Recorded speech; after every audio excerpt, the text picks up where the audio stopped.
Hello and welcome to Fit Life Radio, the place where you can learn a little bit more about how your body works and find new ways to improve your health.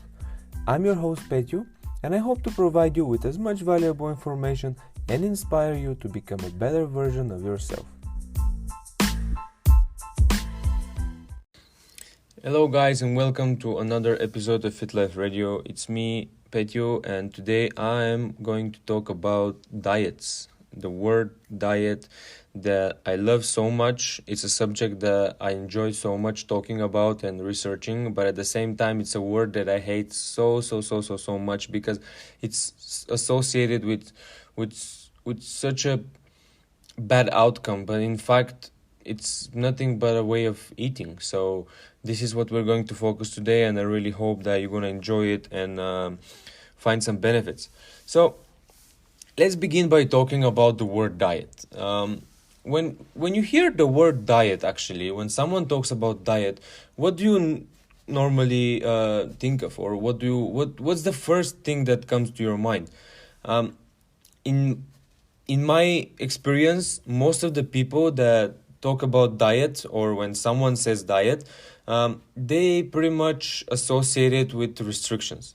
They associate diet with like some sort of a guideline that they need to follow, some sort of a schedule type of eating that they need to be on, usually prescribed from someone, or usually like downloaded from internet or whatever.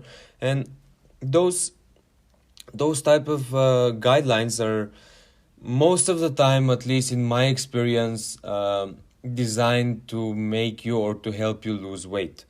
Or to get you healthy, of course. There are several type of kind of diets which I'm going to touch on, but for now, let's just focus on this. In fact, what does it mean, diet? Like, what do you think? Like, if it's not this, what it is actually?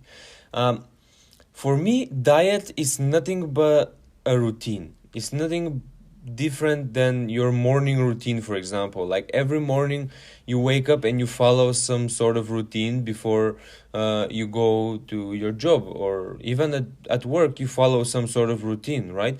So it's something that you have developed throughout the years that works perfectly well for you, and this is how you feel comfortable with it. Like, for example, for me, in the morning I would wake up, I would go like wash my face and kind of like stretch a bit and just wake up my whole body.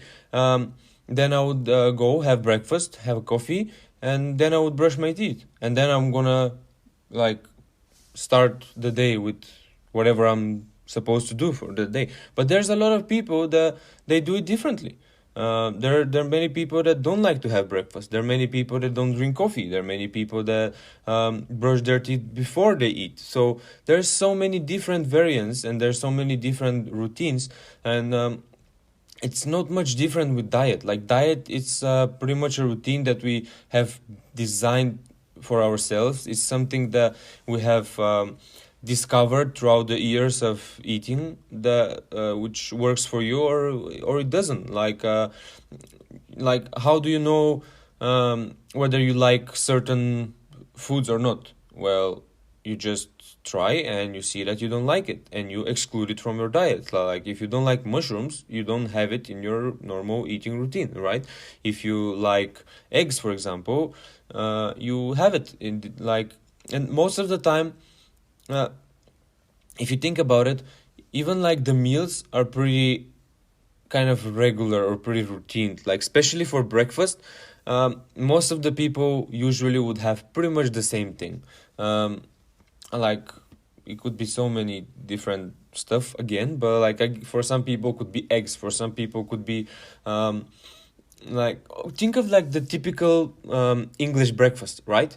Like how different it is from the American breakfast, how different it is from the Bulgarian breakfast, for example, right? So like people have developed those different routines and styles of eating which suits them best, and this is diet. This is called diet, and there's nothing about restriction. But for some reason, again, when we say, oh, I need to lose weight, I'm gonna have to be on a diet, or like, oh, I think my doctor said that I need to go on a diet because my gut is not right and whatever.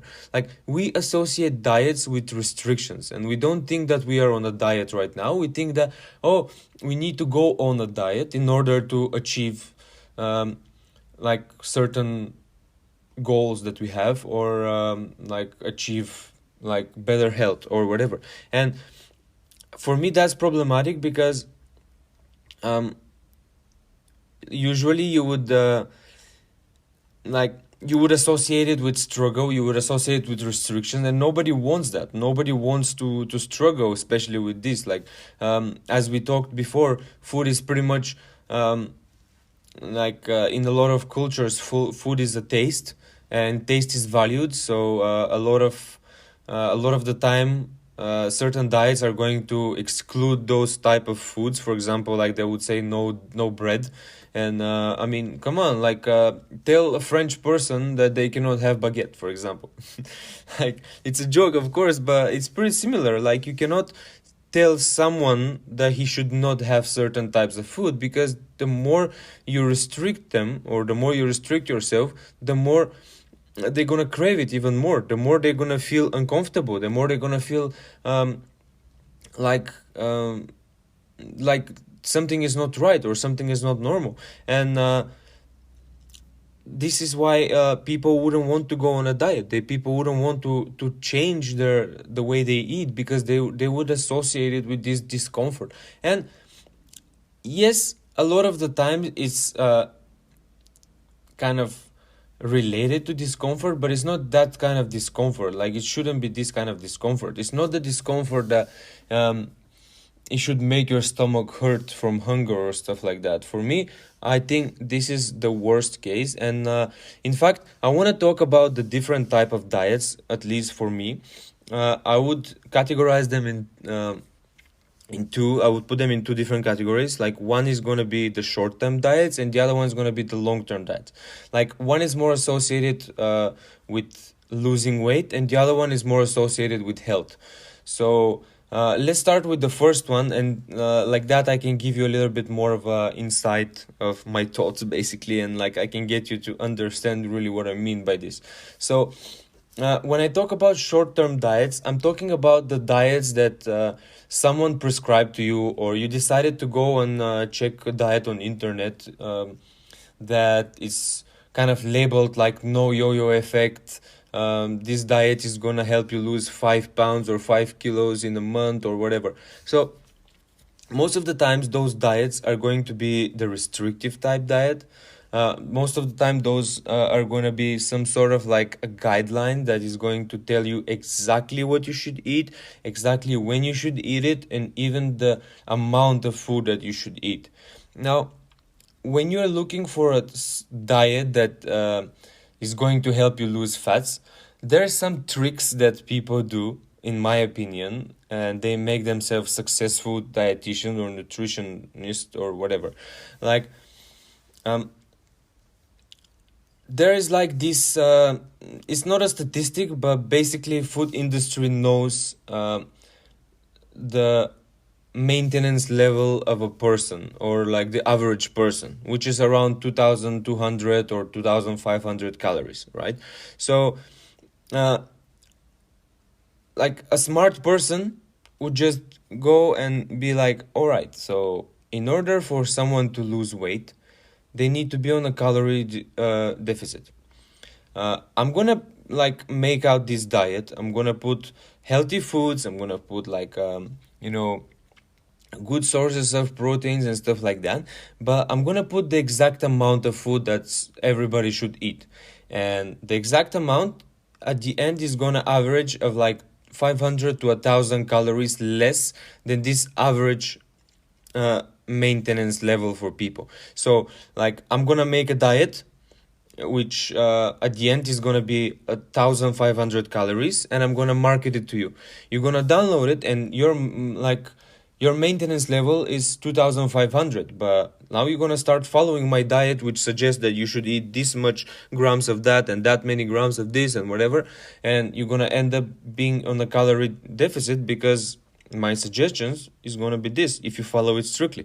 So now you're on a, like, it doesn't mean that this diet is very beneficial for you, but you're losing fats because you're on a calorie deficit. Like, it's as simple as that. It's simple law of thermodynamic. Like, whatever, even if you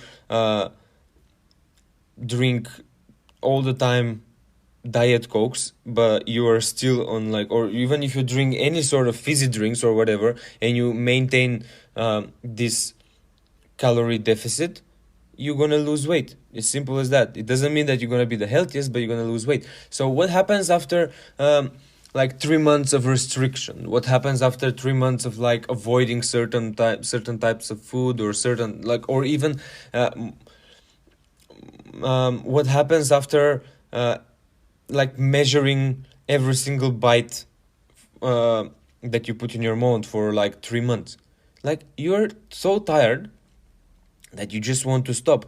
Like, of course, for 3 months you have kind of achieved your like goal, or even more. I mean, it depends. It highly depends of like the restrictions and all the stuff, but basically you see that in 3 months you achieved your like desired outcome. So like you dropped 5 kilos or 5 pounds or whatever, and now you're like, okay, I think it's enough. Like, I kind of want to have again pizza, or I want to be able to drink, like, to go out and drink alcohol once a week with my buddies or something like this. I want to have like a, you know, like cakes here and there, or to eat a little bit of chocolate, because it's like, it's been 3 months, I'm like restricting so much, and like I can't handle it. I need to get some of those foods back.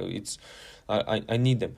Now you come back to your normal rhythm, but like, bear in mind that you started on a 2500 calories.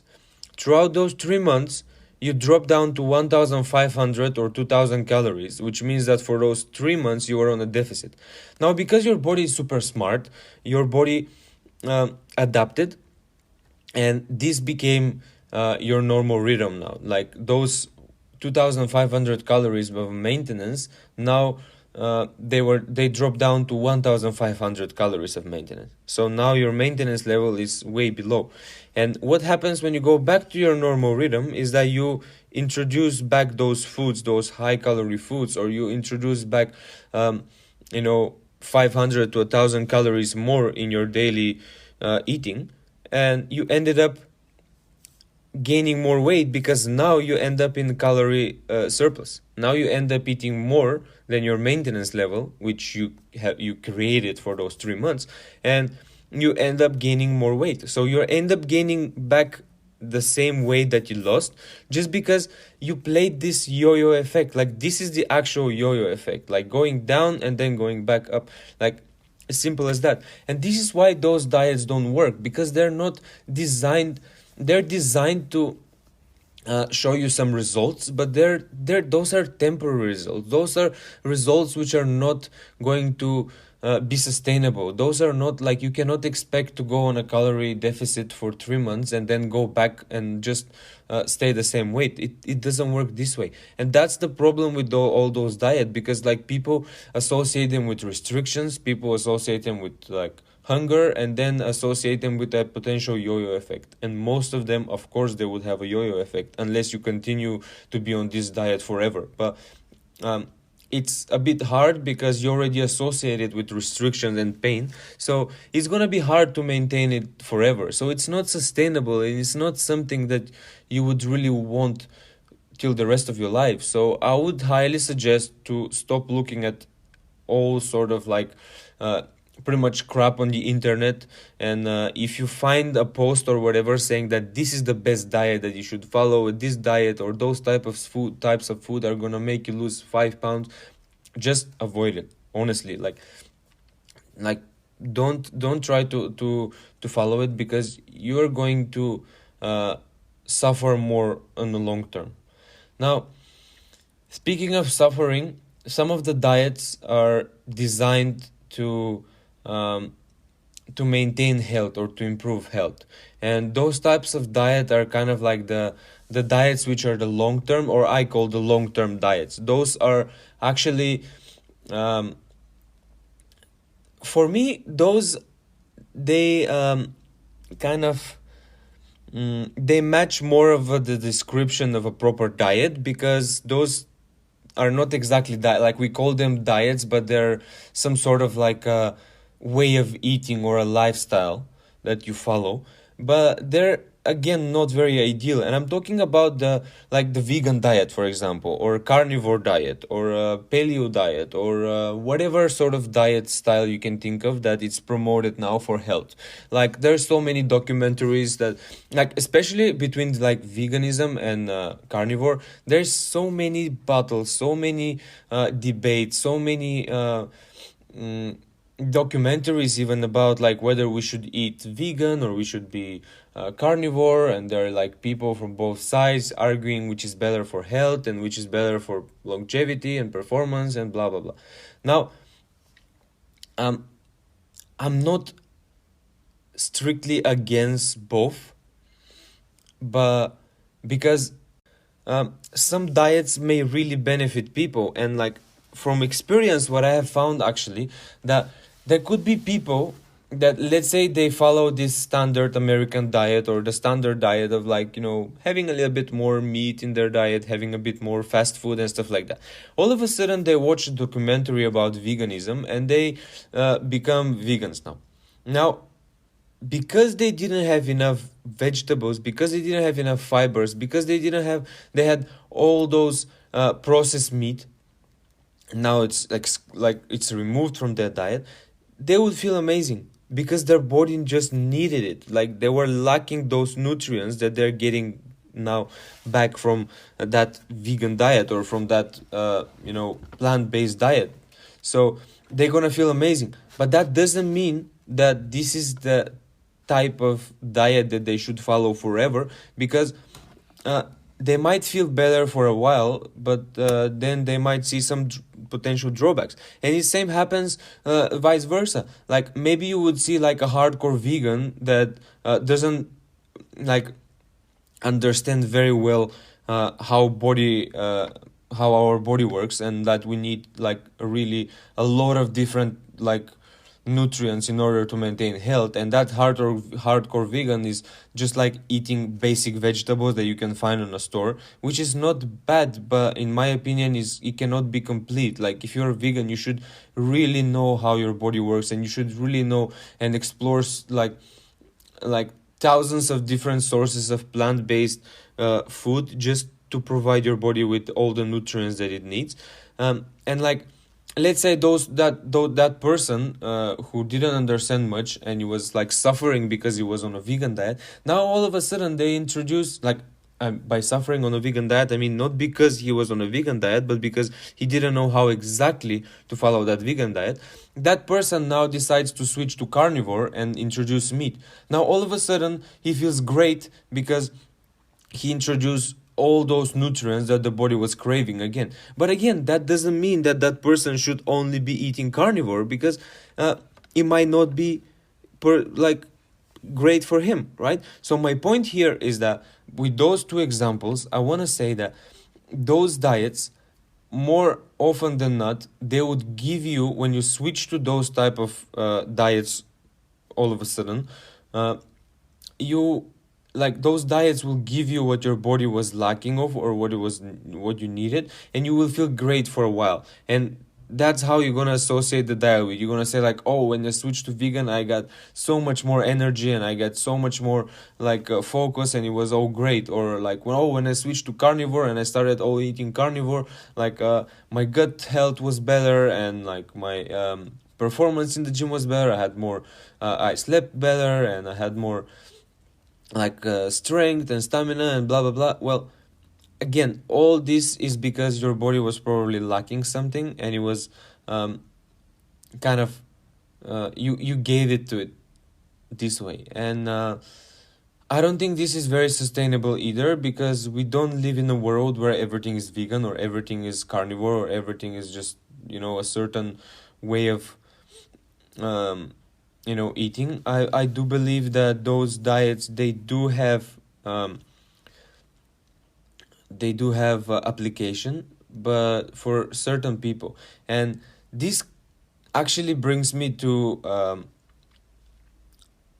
like my last point, which is, for me, the best diet, if you are on a if you are about to diet, or if you want to follow some sort of specific diet, the best would be to go to a nutritionist who is going to test you for intolerance, who's going to test you how you react to different foods, who's going to test actually which types of food are like perfect for your body, because we are all individuals, we are all different.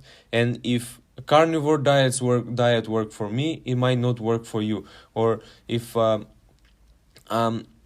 like to have more vegetables in my diet, that might not be the case for you. Or if I can eat dairy, that might not be the case for you either. So my point here is that the best way, if you really want to follow a diet, would be to find someone who is actually legit going to test you and tell you exactly which types of food you are going to need.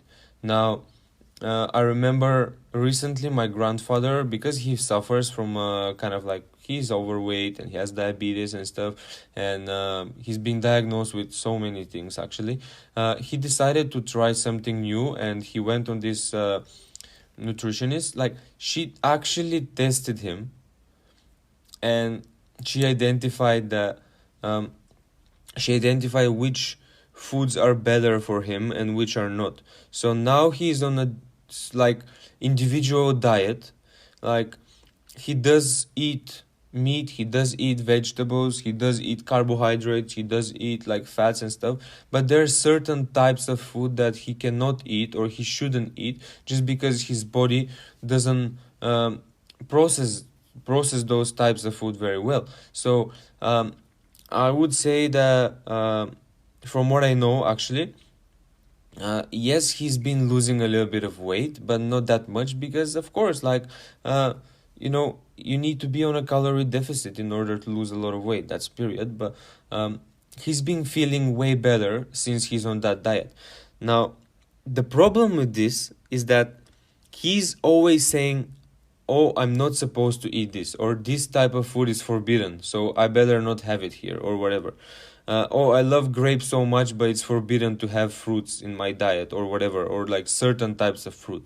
So my problem is that the more you restrict someone, like I said in the beginning, the more you're going to, even though that's the best way for that person to live and to diet, the more you restrict that person, the more that person is going to want to switch back to the normal habits, or is going to wait for that moment, that specific moment, when everything is going to go back to normal, and like, he's going to be able to eat back whatever, like, he could before.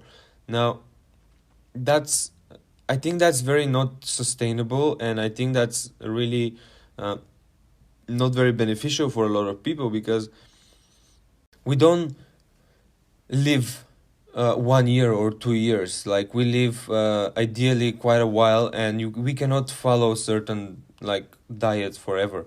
So sooner or later we would want to change that, or we would want to go on a party and like drink some alcohol or whatever, and that should be very that should be allowed. Like, nobody should be able to restrict you. And I think the best way and to look at diets, it's actually to look at it first individually, which is the best type of diet or the best type of food for me personally, not what internet says, not what expert says, what works great for me and how my body reacts to those type of food. And to learn that diet is not something that you should follow. Diet is a choice. Diet is it's behavior around food. Diet is your choice that you make in order for your body to feel and perform at its best. And this is how we should approach every single type of food, in my opinion. And this is the best way to uh, create our own diet, instead of like following something else, because uh, first and foremost, whatever goals we have, there we're not going to be able to meet them if we're not healthy, or they're not going to be sustainable. They're not going to be sustained for a long period of time if we don't have a solid foundation. So we might you know we might achieve our desired weight, or we might achieve our desired like physique, like with six packs or whatever, but we won't be able to like to maintain it forever, or to maintain it in a healthy way, if we don't have the solid health foundation, if we don't know like how food works and what affects us. Like if we're always on that restrictive type diets or whatever, we're never gonna be able to just live this way. And this is our goal. Like the goal is to be fit. The goal is to be able to just make the right choices every single day without even thinking, uh, and to serve your body the best way possible. Like if I give you an example, for example, like why would you go and restrict yourself in order to make your gut better for like 3 months, when you're gonna go back to your normal lifestyle before, and like your gut's gonna go bad again? Like it's not gonna be, it's not great. Like it's better to identify which foods are making your gut unhealthy, which foods are bothering your gut, and to choose to not have them, not because you're not supposed to, or because you can't have them, or someone restricts you from them, but because you don't want them, because you know that if you have them, they're gonna like bother your gut, and they're not gonna serve you the best way possible. So this is a better way to approach it. And guys, in my opinion, the best way to do it is to become a little bit more aware about yourself. The best way is to get to know your body, to a point where you know which foods are bothering it, and to a point where you actually, and like that, you won't be able to like your body constantly evolves, your body changes all the time. You cannot be like, I recently discovered that yogurt bothers me. Like before I didn't have problems with yogurt, I don't have problems with dairy, I don't have problems with like cheese or milk, but for some reason now if I eat yogurt, I don't feel great next day, or like couple days after, and my gut is not very happy. It could be certain types of yogurt, it could be something else, so I'm going to try. But just because like I like to think that I'm self-aware enough, I'm going to try to see whether it was yogurt or not, because I identified that when I stopped eating yogurt at all, I didn't have gut issues anymore. So it was probably the yogurt. But is it this specific type of yogurt, or it was something else? Now I'm going to test. I'm going to buy another type of yogurt, and I'm going to see if I have gut issues again. Then for sure I can't eat yogurt anymore. Or it's not that I can't, but just like I won't be eating yogurt anymore, just because I won't, like I wouldn't want to enjoy the taste of yogurt but then feel bad a few days after. Like it's just not worth it. But if in fact it was just this specific yogurt, then maybe I'm gonna introduce it again, and I'm gonna be mindful what kind of yogurt I buy. So the point that I was trying to make here is that, like, by getting more self-aware, by learning first how your body works, and second, identifying the signals that your body gives you, you're going to be able to create your own diet. But by diet, I don't mean something that you should restrict. By diet, I mean like the way that your body prefers to be fed. That makes sense? Like the way that you should be feeding your body in order to not suffer from any sort of gut issues, or not feeling like crap on the next morning or something like that. To identify what is the best way to nourish your body. And so far for me, what I have found, the best way to get more self-aware and specifically to get to know your body better is to track. um, like what I recommend you is that on a piece of paper you track what you put in your body, like not how much food you put in your body, but what types of food you eat during the day for around 2 weeks. Now, um, on another piece of paper, or the same but just like make another chart, you should try to excuse me, like try to record how you felt during the day. Now I talked about this specific method last time when we were talking about awareness, and now I'm just gonna briefly review it again. Like on one piece of paper, put what you eat during the day. On another, put the way you felt, put your energy, mood, stress, pain, and sleep. Those 5 factors. Just like try to notice how you feel during the day, and like try to see, try to find a correlation. Try to like to cross reference and see, when you go back 1 week, okay, this day I ate this and that, and the next day I felt like this, but then like 2 days after I felt great, and like the day before I didn't have the foods that I had 4 days like before. So maybe those foods are the one that bother me.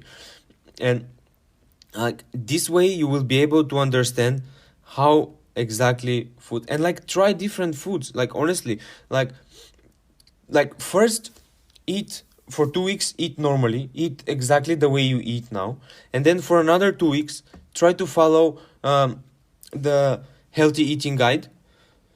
Try to cook your own food and try to just like avoid potential issues. It's like this is gonna be the best way, because when you like when you avoid processed food, when you avoid like processed sugar and stuff like that, you will be left dealing with natural sources, which they're for sure better than processed food or trans fats or processed meat or whatever.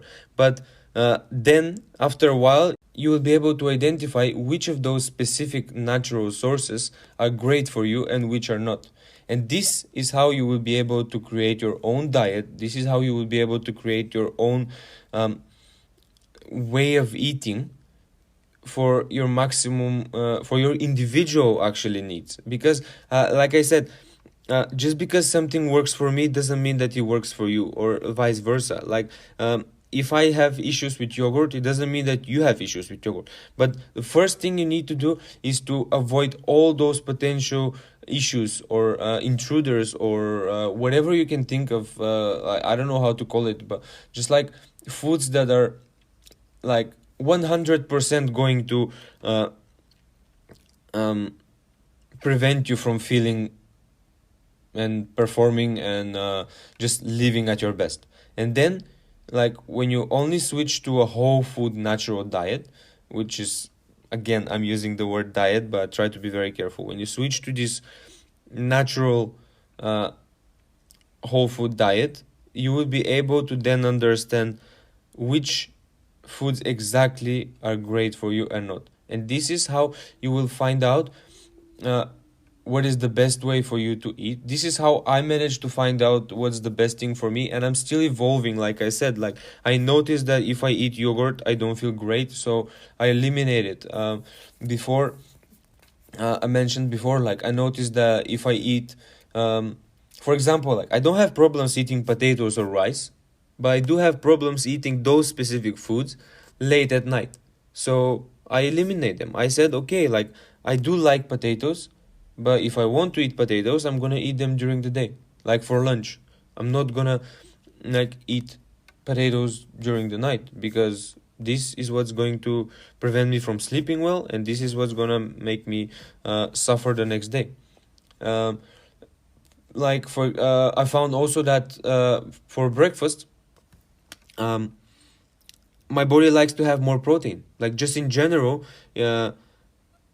like the ratio of proteins to carbohydrates, it should be way way different for me. So some people, like for example my girlfriend, she feels better if she eats bread in the morning with something, or like yogurt and a bit of honey, more kind of like carbohydrates presence. For me, uh, my body feels at best if the first meal has more protein and fibers. This kind of sets me up better for the day. And then, like, the second meal can be more carbohydrates present. So, my point is that by identifying those needs, you will be able to create your own diet, and you will never have to go and search for a diet again, because you will know how exactly your body works with those specific foods. And then if you want to manipulate it and you want to for let's say gain more muscles, you will add more of those foods. If you want to lose more fats or weight, you will reduce or you will remove a little bit of those foods, like the quantity of that food. So like that, you will ensure that your body is perfectly healthy. And then when you choose to manipulate the weight of your body, you will be able to do it healthy as possible, just so like it's sustainable, just so like you don't suffer from any sort of disorder, or to prevent like suffering in the future in general. Like for me, this is the best way, and I highly encourage you to try. You can find both guides in my website, fitlifeblueprints.com, at free resources. The one of them is Healthy Eating Guide. The other one is called The Awareness Journal. If you want to follow actually something more specific, or if you want to learn a little bit more, the Healthy Eating Guide, like they're all for free. The Healthy Eating Guide is gonna teach you again like how to eat more natural foods and which are the sources of that. The Awareness Journal, it's a simple Excel file that it can help you like journaling, but you can use everything else. Like it doesn't have to be this one. You can use absolutely everything else which is comfortable for you. Now you can find many more free resources in my website. You can find like there is the pull-up blueprint, which you can use to learn a pull-up, or you can check a tiny free ebook called Nutrition: How to Start Eating Healthy Forever. It's a very cool book that explains actually food addiction, and explains like why actually it might not be exactly your fault that you like certain types of food or not. And it explains also how to switch that focus. You can also have a look at my blog, and you can read a lot of the posts, like they're very related to what I'm talking about here. You can check out my book, The Blueprint of Health. It contains 21 aspects of healthy lifestyle, which if you choose to follow, this could be a great guide for you. And last but not least, you can hire me as your personal trainer or online coach.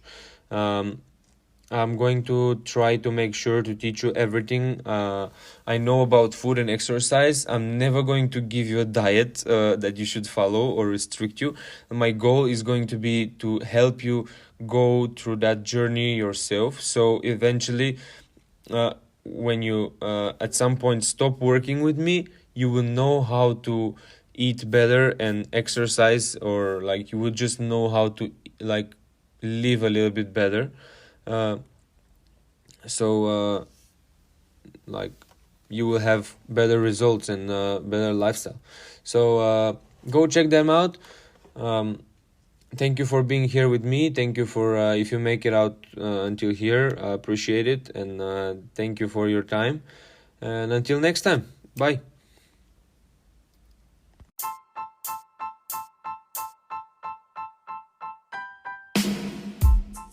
Thank you for tuning to Fit Life Radio.